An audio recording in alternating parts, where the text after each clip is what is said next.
But Igbo is my language and I'm making effort to speak Igbo. So why are you telling me I should not speak Igbo? Because maybe it doesn't sound the way you want it to sound. Wanting a brother, sometimes it's like, me wanting something cutesy, to do a cute trend with my brother and all that, but not like there is a void that I feel.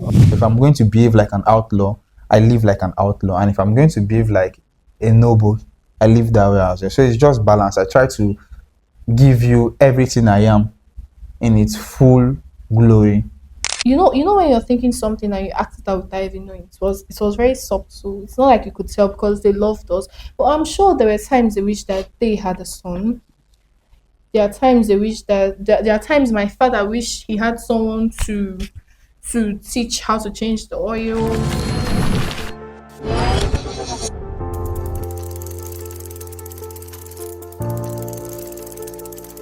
Hello tribe, I am Tochukwu, who writes sometimes when he's bored. I want to share with you what I wrote on my Substack this week, but today I have with me. Hello, tribe. I'm Vanessa. I'm a singer and I write, and sometimes I'm a student. Sometimes. Sometimes. Alright guys, we want to share with you what we wrote on Substack this week. So, starting off from... Should I start? Okay. I have to start then. From Tochukwu's Substack. And please do well to follow us on Substack. I titled it To English A Taboo. And this is based on identity, perception, the quiet rebellion of being misunderstood. So listen. Will I say listen? Or enjoy. Alright. Too young to burn bridges. Too old to tolerate people's insanity. To all my love interests, the way to my heart is a spontaneous pot of beans consumed with healthy palm oil. Not planned, not aesthetics, just real. Because that's the thing about me, I exist in contrast. Who says I can't be arrogant and humble? Tell me who made this rule. Some days my outfit speaks for me. For example, today it says, please excuse me because I am too English. Tomorrow my outfit might say, why are you in my face? The duality of my life. And somehow people are always confused by that, as if a person must choose one language, one tone, one version of themselves and stay there forever. The last time I attended my local church, I was a sermon for the day, not in the brightest lights, but who cares? Why is my hair a deception of my morals? Do you even know me? It fascinates me really how people quickly assign meaning to words they barely understand. A hairstyle becomes a statement, an outfit becomes an attitude, and a tone becomes a personality. Tomorrow I will visit the kids' playground and encourage them to speak Igbo often, to hold on to something that is slowly slipping through our fingers. Yet I am too English for the man who owns a kiosk down my street. Who made these rules? The person who rolls and lights a blunt is bad to emulate, but mainstream media does publicity for alcohol. Double standards. Next time I visit my mom, my outfit better say Ndewo, else she'll be breathed down my neck. And maybe that's where it all comes together, in the quiet negotiations we make every day between who we are and who we are raised to be, and who the world expects us to be. Maybe I am too English. Or maybe you just don't understand the language I speak. Thank you. Over to you. I wrote the hunger to be everything. Okay. Read to us. Okay. Growing up in a household without male children, there was always an invisible race. The race for love, the race for affection, the race for comfort, and the race for recognition. Now, I wasn't running this race with everyone else. At first, being the youngest, but my siblings were. You'd find them giving more and more of themselves than they should, just so my parents don't feel the absence of a son, because society has created a sense that depicts several life references of households without male children crumbling. Now, this is not about my sisters, but rather about me, with a slight innuendo of an already high put-in expectation. The tables were already laid before I even said my first words. The ritual had been drawn that I had to always prove myself. One would assume this paves the way for responsibility, yes, but it also makes you ravenous. It makes you insatiable. It makes you hungry. When you're surrounded by judges who should be your parents, you become a contestant, not a child. You contest for love, for affection, for care, and extreme needs facilitate extreme measures. So you start to learn, read patterns, listen to every word, every tone, every rhythm in breath, just to know when something is off, so you can catch it. So you can catch it because surprises make you afraid. But then, but then again, something always feels off. So still, you're always learning, always lurking, stilting, trying to live without mistakes because the race is on. It's never ending. You're always hungry. It's almost primal. Time passes by, frail. With each memory it holds, slowly drifting across as you age into adulthood. Am I still hungry, you would wonder? Or now am I kind? Do I give myself grace, or do I still ravage and search for the remains of the crumbs that my memory retains? Oh, silly. My parents aren't judges anymore. Now they smile more, they laugh, they play. The noise is gone. It was so loud, but now it's gone. But I'm still hungry. I'm still contesting, but not for them anymore, as I stepped off the pedestal. So now I contest with everything else: work, love, school. But the hunger is controlled. It's like swirling a hurricane away from a flame to keep you warm. It's 5% chances it would work. Silly girl. The hunger doesn't end. The hunger does not end. So that's all about the hunger to be everything. I have questions for you, and I believe you have questions for me too. Yes, I have questions for you. So where should we start? Okay, let's start with you since you read first, yeah? Okay, your questions then. Okay, now in your work, what's it called again? Sorry. Too English A Taboo. So English it up. Because people always Okay, say yeah. I'm too English. So Would you like to give a little summary before we start with the question? okay. See that Just few piece, words, yeah. that particular piece, Mm-hmm. I wrote it from experiences I've had over the years, Okay. both like down to family experiences. And I traveled for Christmas. There's something happened when I traveled home for Christmas, and it was like, do I have to make people see me in a certain light, or I should just keep being who I am? Okay. When I speak Igbo, people will be like, you don't know how to speak Igbo, stop speaking Igbo. Mm. But Igbo is my language, and I'm making effort to speak Igbo. So why are you telling me I should not speak Igbo? Because maybe it doesn't sound the way you want it to sound, or the way it's generally accepted. Mm. But that doesn't mean I should not speak my language. My dress, the way I behave, people be like, you are too English, you are too English. So I have to write like, I'm too English. Is it a taboo? It's like a question, but I didn't make it a question. So like, too English, a taboo. Okay. All right. One of the lines in your writing said, you said, I exist in contrast. When did you first realize that about yourself? Honestly, since I was a kid, I just knew like, ever since I started growing up to know myself, I realized that there's no pattern to how I live my life. There's no one pattern to how I live my life. I can be this at this moment, and Yeah. tomorrow you find me being this. Like I exist in contrast. I can be so humble, and I can be so arrogant. So it's just there's always a contrast in how I live my life. Would you say it's balanced? Of course, it is. If I'm going to behave like an outlaw, I live like an outlaw, and if I'm going to behave like a noble, I live that way as well. So it's just balance. I try to give you everything I am in its full glory. If I am this at that moment, and I will live here at that moment. If I'm that the next moment, I have to be that. Get into character real quick. It's not like even a persona, that's just me. It's not like I'm trying to come up with a persona or something. Okay, I have another question. Do you think language shapes identity or just how people perceive it? It shapes identity. And the reason I would say it shapes identity, I'm not trying to bring another tribe into this, but Yeah. there's something that the reason why I respect the Yorubas a lot is because they are always open with their language. If Yes, you are they having a conversation with a Yoruba person, the person doesn't even give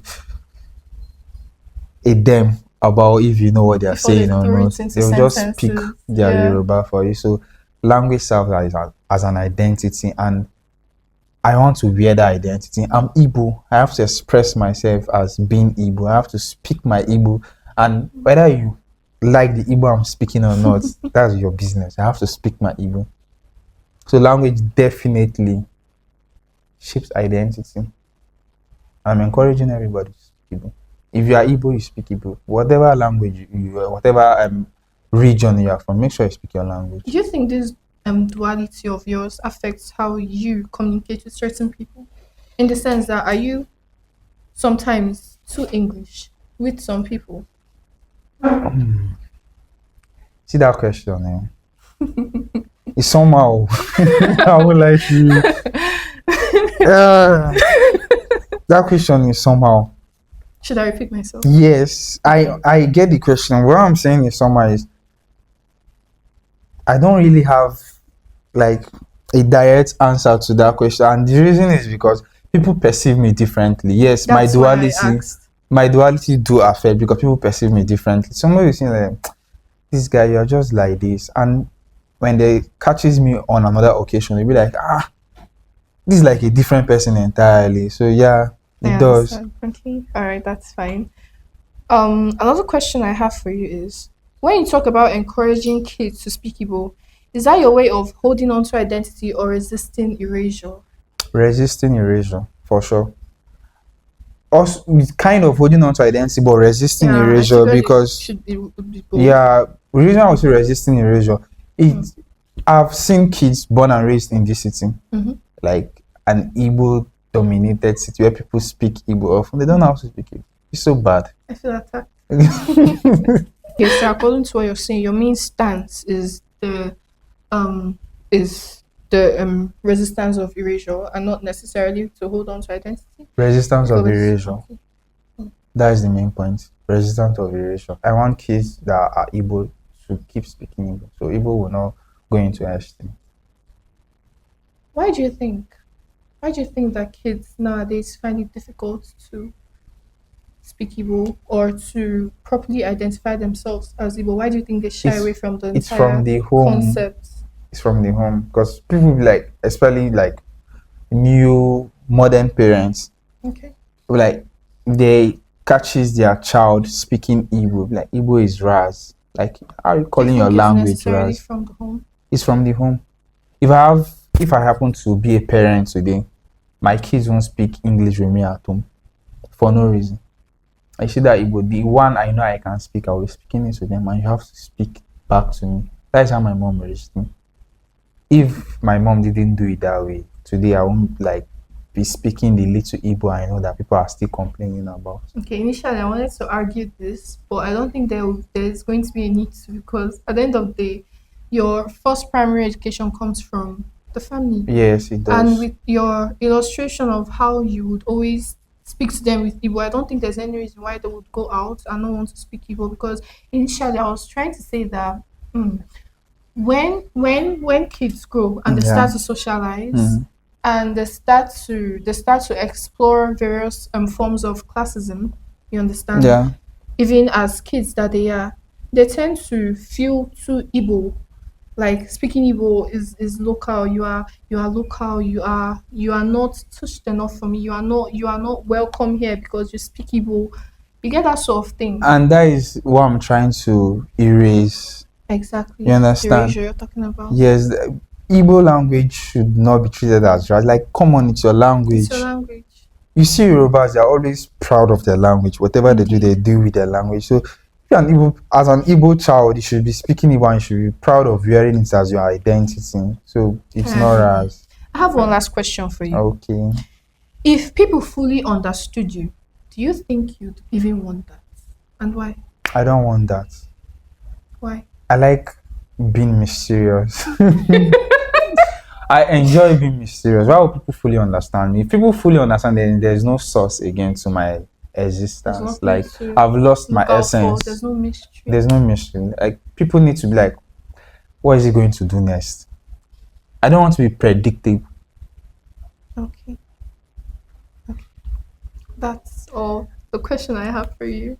Okay, I was expecting so many questions, but yeah, there's something I have to reference in that work. I said something like, next time I visit my mom, I talked about like I use my outfits to express my tone. Deo and all that. Yeah, when I said my outfit speaks like, please can you excuse me? You know, there's how you will dress and people like, oh, this guy is so gentle. You understand? Yeah. He's gentle. Sometimes when I dress up like he's calm. So that in that like that moment, my outfit is like, please can you excuse me because I am calm. You don't know me, you're just judging me by my outfit. And sometimes when I come, I'll be like, what is he wearing? And I'm gonna be like, this guy, let me just put in pidgin, this guy rugged, something like you don't know me, but you're just But you, perceiving from they my judged outfit, your you've entire judged me persona entirely. just from your. Exactly. Just So like one time I thought you were Yoruba because of what you had okay, yeah, on I remember you at told that me, place. yeah. Yes, I thought you were Yoruba. So yeah, and when I said that when next I visit my mom, I just hope my outfit says and they will. It's just like me trying to say when next I visit my mom, I hope she still sees me as that good child. Like she always That knows me to be. virtuous Yeah, child. exactly. Because if I don't dress that way that she knows, like is my outfit not trying to tell her that, okay, my son is still very respectful, he's still responsible. I'm still very responsible, I beg. But I'm just trying to say the outfit now is like a perception, just like he dresses It's an this way, identity. he's good. You don't even know me. You're just judging me by how I look. Okay. All So right. thank you. Over to your Thank you very question. I much. have a lot of questions for you. I'm scared. I I'm have a lot of scared. questions for you. I'm scared. Okay. Okay, I have to start from the top. Oh. Say something like, okay, I'm quoting you now. Growing up in a household without male children, there was always an invisible race, and I understand that the race for love, the race for affection, the race for comfort, and the race for recognition. Now, I wasn't running this race with everyone else at first, being the youngest, but my siblings. So growing up to realize that you don't have a brother, it's just you and your sisters. Yes. And probably you have extended family. Of course. Okay, definitely have extended families that they have or had male children. Was there a time you feel like, I wish I have a brother? Seeing maybe you go to your cousins and you see like they are male in the house and they're also female in the house. The way the relationship they have between themselves as siblings, the female and the male. Was there a time you ever felt like, I wish I have a brother? If I'm to make reference to them, then no, not necessarily. I've never felt that way in regards to them. Most times when I sit and I wish that I had a brother, is like maybe I'm scrolling through TikTok and I see siblings do a Okay. very cute thing. Because my sisters, if they've always filled that void for me. I've never had the need to want a brother because they've always just been everything. They've been everything else for me. They're my sisters, they're my brothers, they're my dad, they're my mom. They fill every space possible. So me wanting a brother sometimes it's like, me wanting something cutesy, some to do a cute trend with my brother and all that, but not like there is a void that I feel. Okay. Because if you've never had something, how do you really miss it? Sure, that's true though. Exactly. That's true. So But okay, from your parents now, did you? I don't know. I don't. You were not in their head, and you are not still in their head. You don't of know how course. they were feeling at the time and all that. But growing up, do you think there was a time you look at your parents and be like, my parents wish they had a male child, or did they ever treat you guys like the female, you and your sisters differently from the way they would treat a male child? Okay, now your question was growing up, yes, not now. They aren't the same thing. You said growing up. Yes, growing What up. I from what I saw growing Yes. up.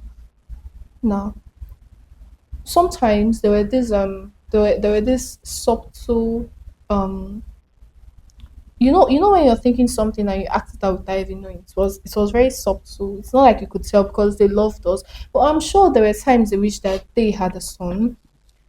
There are times they wish that there are times my father wish he had someone to to teach how to change the oil, Okay, and yeah. someone to hold the generator for him while he changes the oil, because it is not going to be me Mm, alone. So like, I'm sure in little times like that they wished they had a son. But as I said earlier, I don't think there's a void my siblings haven't filled in for them and for me. okay. As a girl child or as a Yeah. female now, Mm.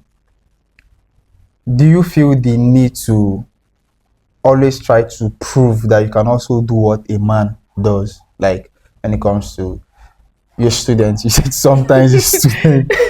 Do you feel like, okay, going into what are you studying first? Let's start from The there. law. I'm studying law. Okay. Tomorrow you become a lawyer. Do you think Yes. there's any need you want to prove that you can also dominate that place being a woman? Do you think you need to prove that your dominance doesn't have to be about your gender? That as a person you can dominate, or you just want to do your thing because gender doesn't come, like there's no gender bias to being capable of doing something, or you want to do it because you want to prove that a woman can also do or excel in this field just like the male are doing. Okay. Now, if you had asked me this last year, my answer probably would have been yes. That I would try to dominate, because I believe that if a guy can do this, then I can as well. But I feel like I've grown to a certain level where I have also grown to realize that the fact that someone can do this doesn't mean the other person can't. And it's not necessarily about you dominating or you submitting to something. Yeah, let's use the law for example. Now I'm studying law and I'm not going into law trying to dominate or prove that I can do this or that. Now I can do this more than a man can or less than a man can whatsoever. Yeah. I'm studying law now because I want to study law. Whatever I'm proving to myself. Okay. I'm not trying to show that I'm better than you at this. I'm not trying to show that you're not. You get what I'm trying to say. Yeah. So now I just live for myself. I do things for myself. I'm not competing with anyone. I don't care if anyone is competing with me, because I'm not competing with you. Because I've grown to a certain level that I don't care about a whole lot of things. I just do my thing, and I do it well. Do you understand? Like, if I do this, I am going to do it well. It's not me trying to dominate or me trying to prove that I'm better. I am just doing it well. Okay. So that's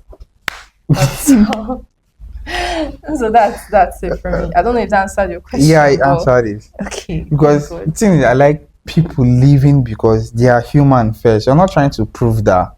You're Exactly. not trying to prove your reason for existing. You're not Exactly. trying That's to why I said prove. if you had asked me last year, then my brain was still shocking somehow. But like, Let me digress a little. yeah. You know, like the world we live in today, Yeah. there's always this thing about females. Sorry, I'm putting it Yeah, this way, go but there's on. always this thing about the female gender that they want to do something to prove a point. You understand? There's always this thing about the female gender that like, they want to do something to prove a point that a woman can do it, and it's very bad. I hate experiencing such that a woman is trying to do something because she wants to prove a point. She wants to prove that if a man can do this, I can do. Why not just do this thing because you are human and you want to do it, not because you want to prove a point to people that Okay. if men are doing it, I cannot. A woman would, like when a woman gets a car, for example, like those people that post their acquired properties on social media, you be like, no be man buy am from you. But you don't have to reference that. There's no need doing that. Okay, now there are two sides to this coin, because have you ever thought of the fact that, let's use your reference now, for Okay. example, when a woman buys the car. If you go down the comment section of that post, you see where men are saying, "Na man buy am for this one." Do you understand? Yes. So most times that need to prove yourself is also from men undermining you. It's also from men trying to make you feel small, make you feel little. Now, let's go back to that question. Okay.